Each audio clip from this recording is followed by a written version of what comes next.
Good morning दोस्तों, welcome back. पिछले lecture में हमने बात किया था यूटिलिटी के बारे में। हमने देखा था कंज्यूमर इक्विलिब्रियम के बारे में। स्टार्टिंग का मैंने आपको इंट्रो दे दिया था और साथ में हमने marginal utility, diminishing marginal utility के बारे में भी बात किया था। उम्मीद है आप लोगों को सब कुछ समझ आ गया होगा। आज जो हम बात करने वाले हैं सेम टॉपिक रहेगा, बस थोड़ा सा एक स्टेप और आगे बढ़ेंगे कंज्यूमर इक्विलिब्रियम के बारे में ही। वन कमोडिटी केस जिसका थोड़ा सा गो थ्रू मैंने कल आपको दे दिया था, आज हम बात करेंगे वन कमोडिटी केस और टू कमोडिटी केस को लेके, और साथ में हम बात करने वाले हैं कंज्यूमर सरप्लस के बारे में। तो चलिए शुरू करते हैं।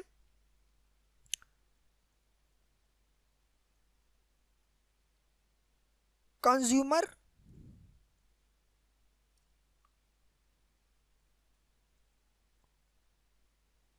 सरप्लस,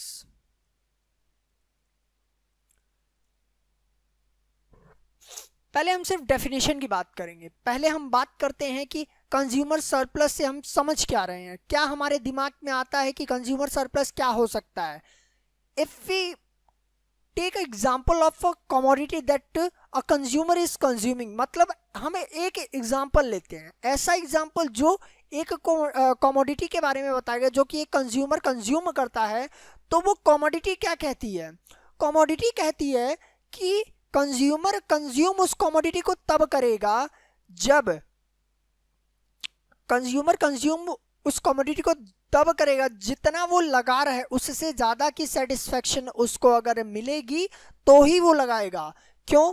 फॉर एग्जाम्पल, इफ मैं कंज्यूमर हूं, मैं अगर पे कर रहा हूं कमोडिटी के लिए 5 रुपीज और उसका satisfaction level which I am getting from that commodity which I am consuming, उससे मुझे कितना मिल रहा है? 6 यूटिल्स का अगर मुझे सेटिस्फेक्शन मिल रहा है, that means I am satisfied with what I am paying. मैं जितना दे रहा हूं उससे ज्यादा मुझे मिल रहा है, मुझे इस बात की खुशी है, इसलिए मैं उसके लिए पे कर रहा हूं। But if I am paying 5 rupees for a commodity and that commodity is giving me the satisfaction level of only 4 utils, that can you tell me, did I pay for that? No, I will never pay for that, because difference देखिए, यहाँ 5 rupees वो पे कर रहा है। आपको मैंने बताया था मार्जिनल यूटिलिटी, MUM के बारे में, मार्जिनल यूटिलिटी ऑफ मनी के बारे में। इसका अगर मार्जिनल यूटिलिटी ऑफ मनी निकालेंगे आप इन दोनों में तो आपको पता चलेगा वैल्यू फॉर द मनी 5 रुपए है, बट जो वैल्यू फॉर द सेटिस्फेक्शन है, जो कमोडिटी की एक्चुअल वैल्यू सेटिस्फेक्शन से मिल रही है, हमको 4 यूटिल्स की मिल रही है। तो हाउ कैन आई पे for that? I cannot pay, I will not pay more for what I am taking। जिस चीज से मुझे मिल रहा है सेटिस्फेक्शन वो कम है जितना मैं पे ऑफ कर रहा हूं, तो क्या, तो मैं कभी नहीं दूंगा उस चीज के लिए, कंज्यूमर कभी तैयार नहीं होगा। या तो सिंपल एग्जांपल लेना हो, अगर आपको नहीं समझ में आ रहा तो एक अपने आसपास का कोई एग्जांपल लीजिए कि आप अगर किसी कमोडिटी को कंज्यूम करने के लिए तैयार हो गए हैं, आप जाते हैं, देखते हैं कि वह ब्रेड खराब है, ब्रेड लेने गए, ब्रेड खराब है, उसमें थोड़ा सा माइनर सा प्लस ऊपर नीचे तो होता है, कुछ ना कुछ खराब है, तो क्या आप उस ब्रेड के लिए पे करेंगे? कभी नहीं करेंगे। सर रीजन आप खुद सोच के देखिए कि क्या आप तैयार हैं जितना आप पे कर रहे हैं? अगर 25 रुपए का ब्रेड है, 25 रुपीज यू आर पेइंग, तो क्या वह ब्रेड 25 रुपए के लायक है? नहीं सर, वो कभी नहीं हो सकता। उसकी वैल्यू 25 जरूर है, बट वो सेटिस्फाई हमें नहीं करेगा, और सेटिस्फेक्शन लेवल जो हमें देगा वो बिल्कुल भी हम उससे संतुष्ट नहीं होंगे। यही है, आपको बताता है कंज्यूमर सरप्लस कि जब तक कंज्यूमर सरप्लस में रहेगा, फायदे में रहेगा, तब तक ही वो पे करेगा। Okay, then take by graph आपको समझाते हैं कंज्यूमर सरप्लस क्या होता है।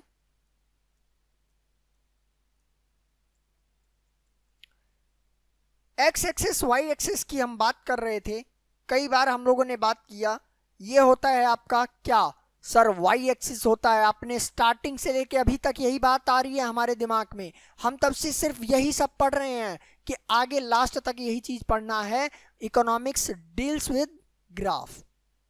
इकोनॉमिक्स अगर समझना है तो ग्राफ के थ्रू समझिए, या फिर आप अपने अल्टरनेट एग्जाम्पल उठाइए जो आपके प्रैक्टिकल एग्जाम्पल्स हैं, सो आप और बेटर समझ सकें और बेटर किसी चीज को इलैबोरेट कर सकें। अपने नजरिए से देखिए, उस चीज को समझने का अच्छा मौका मिलेगा आपको। तो ये हो गया आपका वाई एक्सिस और ये हो गया आपका एक्स एक्सिस। अब एक्स एक्सिस क्या शो करेगा और वाई एक्सिस क्या शो करेगा, ये मुझे बताने की आपको जरूरत नहीं है। आप लोगों को अच्छे से पता है वाई एक्सिस क्या करता है और एक्स एक्सिस क्या कहता है। तो जो कंज्यूमर डिमांड कर रहा है, ये हो गया डिमांड। डिमांड कब बनता है, ओके सर, ये डीडी है। कंज्यूमर 5 यूनिट की डिमांड कर रहा है, ये 5 यूनिट यहां आके रुक गया। दैट मीन्स यहां पे आके जो प्राइस होगी, if we take 3 rupees as a price, then you will say consumer will afford that. और इससे ऊपर ये जितना चीज होगा जो मैंने हाईलाइट किया है, that is consumer surplus. Surplus sir आप ये कैसे कह सकते हैं, जो हाईलाइट आपने कर दिया वही कंज्यूमर सरप्लस है? हमको समझाइए तो सही। जरूर बताएंगे। कंज्यूमर सरप्लस यही तो कहता है कि कंज्यूमर पे उतने के लिए करेगा जिसमें उसका फायदा होगा, जितना वो पे कर रहा है उससे ज्यादा उसको रिटर्न मिल जाए। तो ये कह रहा है कि ये 5 यूनिट तक का जो डिमांड कर रहा है, इससे वैल्यू ऑफ रुपी यहां आके कम हो जा रही है। इसका मतलब ये हुआ कि वो इससे नीचे कुछ नहीं लेगा, इससे ऊपर वो 5 ही रुपए में देखो ना कितना डिमांड कर ले रहा है, बहुत ज्यादा। That is consumer surplus. Okay, और जो अल्टरनेट इसका बाय फॉर्मूला अगर आप देखना चाहें तो और सिंपली बता सकते हैं। कैसे? वो कहता है यूनिट दिया हुआ है, एग्जांपल है आपके लिए, यूनिट दिया है और उसने दे दिया आपको MUX, marginal utility of x commodity. That x, छोटा जो एक्स है, ये क्या बताता है, कमोडिटी एक्स। और जब यहां वाई लिखा होगा तब ये क्या बताएगा, सर कमोडिटी वाई के बारे में बात करेगा, मतलब गुड 1 और गुड 2 की बात करेगा, जहां हम गुड एक्स और गुड वाई की बात कर रहे हैं, दोनों बात एक ही है। ओके, तो कमोडिटी एक्स का जो मार्जिनल यूटिलिटी आता है वो 20 आता है, 18 आता है, 16 आता है और 10 आता है। ओके सर, तो कंज्यूमर इक्विलिब्रियम हमें निकालना है। अगर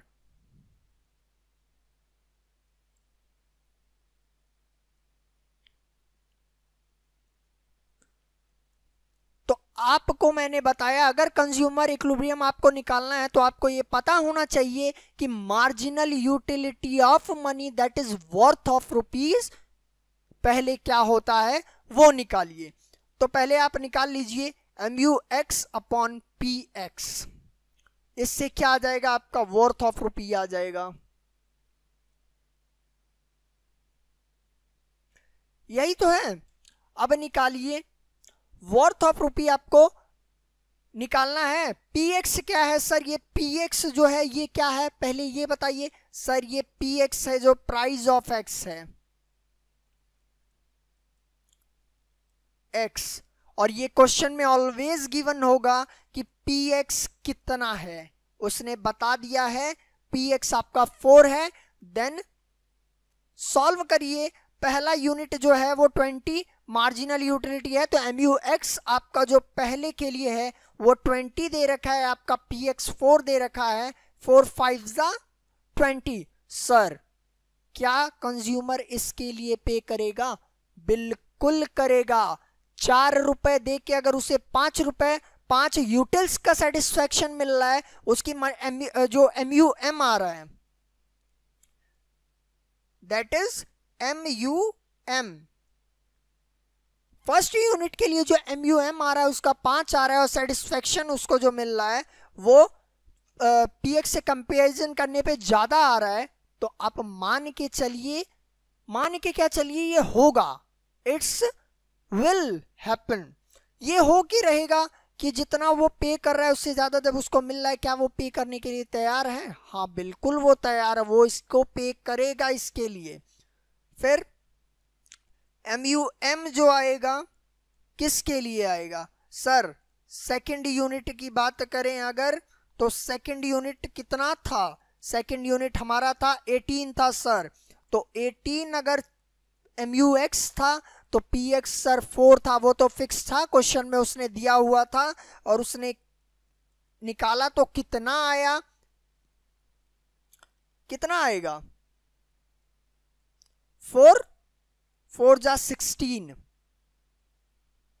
अब मुझे ये बताइए क्या ये पॉइंट में जाएगा? बिल्कुल जाएगा सर। सर 4 पॉइंट समथिंग आएगा, मान लीजिए 4.5 आएगा, ठीक है, बता दिया मैंने 4.5 है। क्या वो तैयार होगा देने के लिए? बिल्कुल तैयार होगा सर, वो पे करेगा 4.5 के लिए। क्यों सर? वो इसलिए क्योंकि अभी भी जो उसका PX है उससे ज़्यादा जितना वो पे कर रहा है उससे ज़्यादा उसको मिल जा रहा है, ठीक है sir.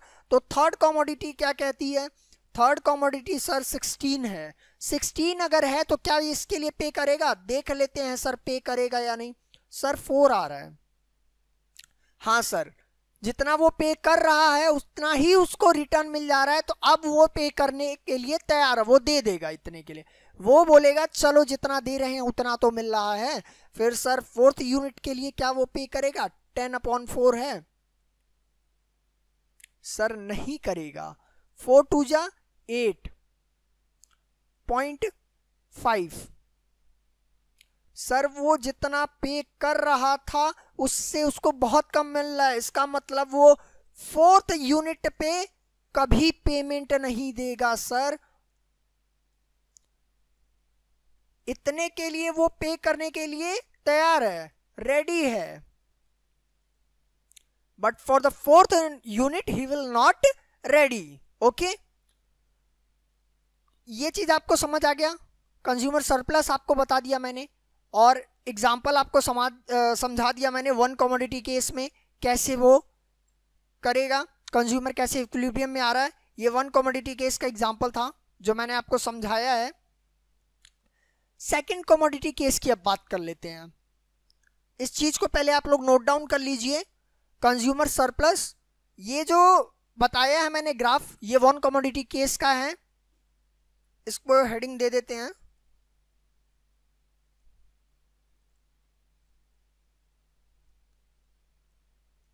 Okay, one commodity case का कंज्यूमर सरप्लस है ये। ओके, इसी में आपका कंज्यूमर सरप्लस के बारे में यहां मैंने बता दिया, जो हाईलाइटेड ये पोर्शन है आपका, ये आप चाहें तो इसको नाम दे दीजिए ABC। ओके, तो ABC के लिए कंज्यूमर ऑलवेज रेडी रहेगा, ये इसका कंज्यूमर सरप्लस है, जितना ये हाईलाइटेड रेड कलर से है, बाकी ये नीचे के लिए पे करने के लिए वो तैयार नहीं होगा। क्यों नहीं होगा? उसका रीजन ये है सर, वो इक्विलिब्रियम में नहीं होगा, उसका एग्जांपल मैंने आपको यहां समझा दिया है। ओके, नाउ आप हेडिंग दीजिए consumer equilibrium two commodity case. अब दो कमोडिटी केस होगा तो कैसे हमको पता चलेगा कि कंज्यूमर इक्विलिब्रियम में है या नहीं है? सर पहले तो ये बताइए सर, ये टू कमोडिटी केस क्या होता है?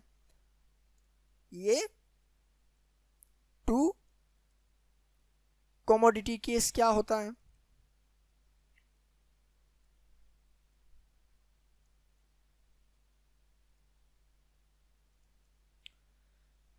कंज्यूमर के इक्विलिब्रियम की बात करेंगे हम लोग टू कमोडिटी केस। मतलब अभी तक हम बात जो वन कमोडिटी कह रहे थे उसका मतलब ये था कि सिर्फ एक गुड का कंजम्पशन वो कर रहा था। अब जो बात करेंगे वो कहेगा कि दो कमोडिटी का कंजम्पशन कंज्यूमर कर रहा है।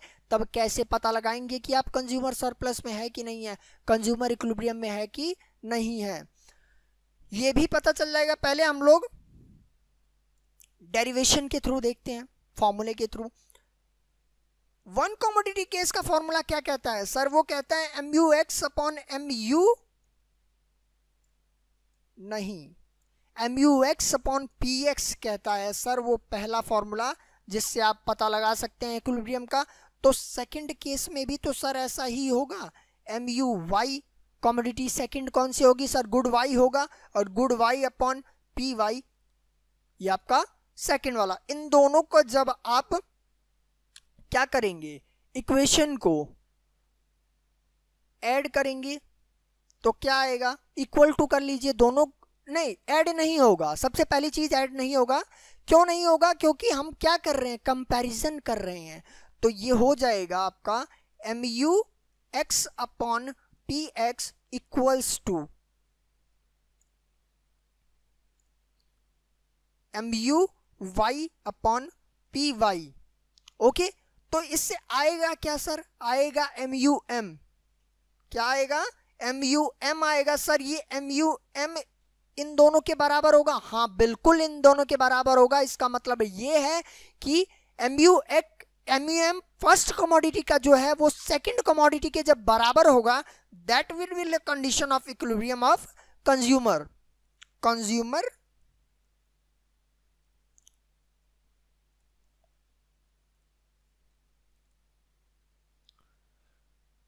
ये इक्वेशन आप नोट कर लीजिए, आपकी बुक में बहुत बड़ा दे रखा होगा, कंफ्यूज हो जाएंगे आप। इसको शॉर्ट एंड स्वीट में मैंने बता दिया है कि क्या जो उतना बड़ा आपके बुक में लिख रखा है वो क्या कहना चाहता है, एक छोटी सी 2 लाइन में अच्छे से इसको समझ लीजिए। अब जब आपको फॉर्मूला समझ आ गया है तो हम बढ़ेंगे अपने नेक्स्ट पड़ाव पे। वो कहता है ऑन थ्रू ग्राफ देखते हैं हम लोग पहले। सर ये क्या है, ये आपका ये वाई एक्सिस है, ये वाई एक्सिस है, ये आपका एक्स एक्सिस है, यही है सर। हाँ, एक ग्राफ सेकंड कमोडिटी का अगर आप कंपैरिजन कर रहे हैं तो ये ऐसे बनेगा,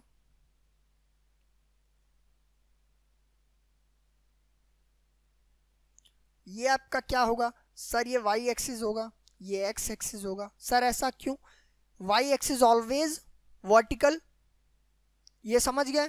तो हमें क्या करना है, कंपैरिजन करना है, दो के बीच का करना है, अलग अलग तो नहीं कर सकते, हम इन्हीं दोनों पे करेंगे। तो ये जो लाइन यहां तक जा रही है इस पे कुछ पॉइंट होंगे ऐसे,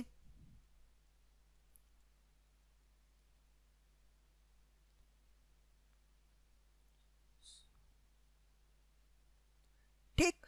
तो यहां से जो डिमांड आ रहा होगा यहां आएगा, और यहां से जो आ रहा होगा वो यहां आएगा। एक पॉइंट आएगा जहां पे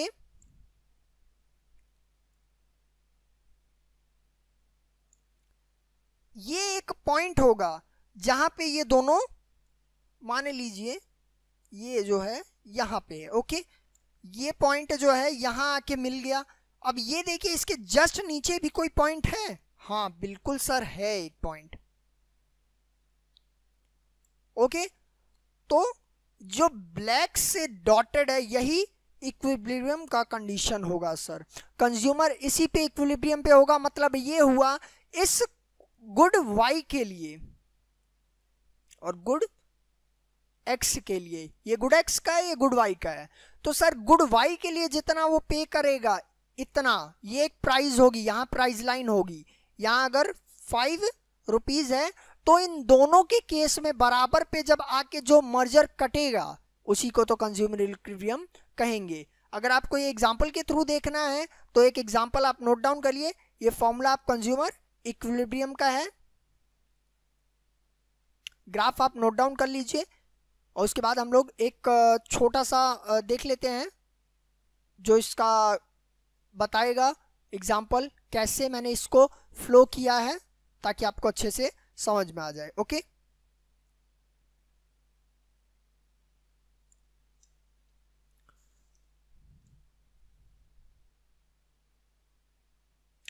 यूनिट दे रखा है 1 से लेके 10 तक,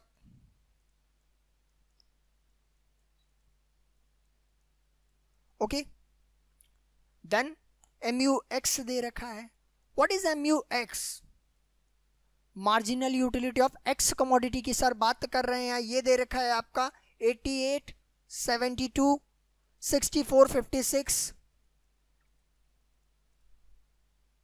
48, 40, 32, 24, 16 और 8। और इसी तरीके से MUY दे रखा है जो वो है 40, 36, 24, 20, 16, 12, 8, 4, 0 और 0।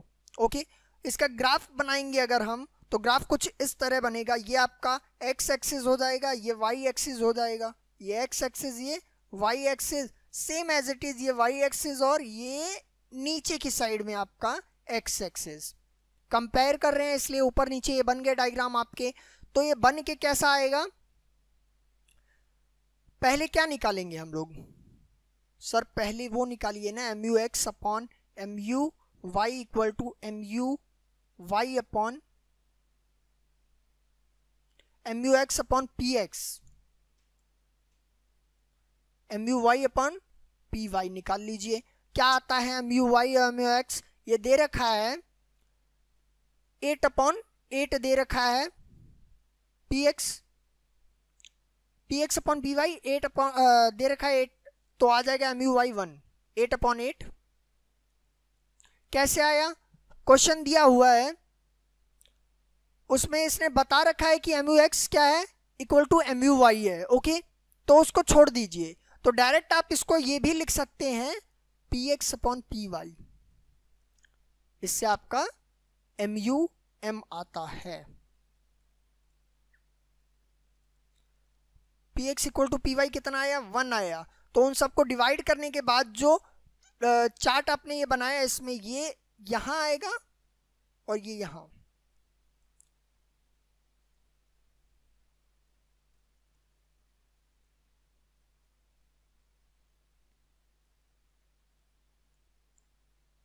ये आपका कंज्यूमर इक्विलिब्रियम होगा। मैंने इसको पूरी तरीके से शो नहीं किया है क्योंकि डेटा जो है आपका बहुत ही बड़ा है, तो उसको इतने छोटे ग्राफ में दिखाना पॉसिबल नहीं है क्योंकि ये ब्लैंक है। कोशिश करिएगा आप खुद इसको बना सकें, अदरवाइज मैं जो मेरा मिसलेनियस लेक्चर होगा इसका, इस चैप्टर का, वो मैं कोशिश करूंगा उसमें और बेटर ग्राफ को प्रेजेंट कर सकूं। आज का ये आपका चैप्टर कंप्लीट हो चुका है यूटिलिटी एनालिसिस का।